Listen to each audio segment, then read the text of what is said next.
G'day there, my name's Tim Kirby and this is my first ever board game video overview, and I thought I'd start with a game I know a lot about. It's the Settlers of Catan.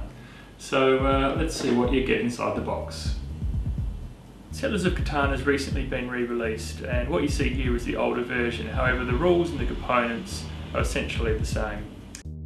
You get in the box a rulebook, the regional tiles and resource cards for brick, lumber, wheat, sheep and ore, and the desert tile.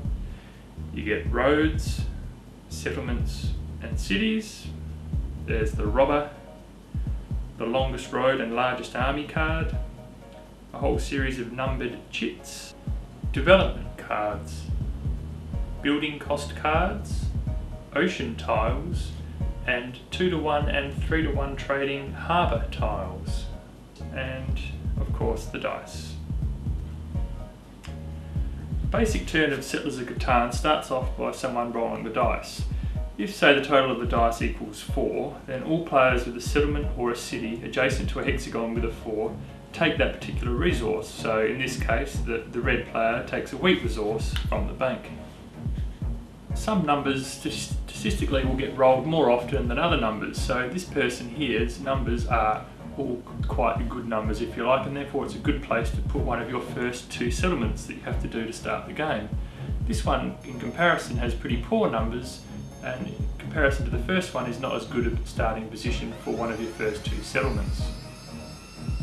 You then use your resources to buy things, but what happens if you can't get a resource that you want? That's where trading comes in. The default trading rate is 4-to-1 with the bank, which isn't very good, so often you may want to trade with other players. So if you had the following hand and you needed, say, sheep, so that it allowed you to buy a settlement, you could say to the players, "I've got wood for sheep," which would probably be followed by a few chuckles by your fellow players as they laugh at your infatuation towards sheep. But eventually someone say, "Yes, that sounds good to me," and you give them the lumber and they give you a sheep. You now have the resources that you need to buy a settlement, which you can then place on the board provided there is a suitable place to place it. If you build a settlement on one of the ports, you can improve the 4-to-1 ratio of trading with the bank to 3-to-1 if you build on one of those corners, or it can go down as low as 2-to-1 for an individual resource if you build on that particular harbour. This can be particularly handy if you happen to be receiving a lot of that resource from the board. The building cost card tells you the price to buy roads, settlements, cities and development cards.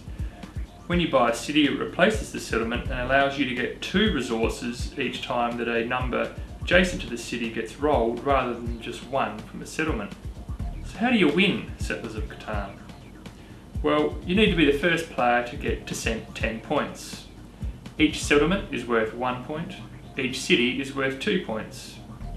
If you have the longest continuous road, you get the longest road card, which is worth 2 points. Someone might build a road longer than you and steal it off you. You also get 2 points if you have the largest army card. You get this by buying and playing 3 soldier cards from the development card deck. If someone plays, say, a 4th soldier card, then they steal the largest army card off you. Also, if you're lucky, you may by chance buy some victory card points from the development card pile. If you roll a 7, you get to move the robber and place it onto a hexagon. This prevents this tile from producing any resources. This is sometimes a good way to try and pick on the person who is leading the game so that they don't get as many resources, so they can't develop as quickly. When a 7 is rolled, if you have more than 7 cards in your hand, you have to throw away half of them.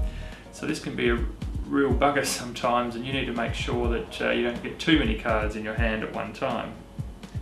Eventually, after the players have collected lots of resources, built roads, settlements, cities, traded with the bank and other players, and possibly bought development cards, a player will eventually get to 10 points. Then this player will be declared the Lord of all Catan. Look, in summary, this is a game that I really like. When I first played it a number of years ago, I just had to go out and buy it myself. To me, it was a gateway game, and it really reinvigorated my interest in playing board games.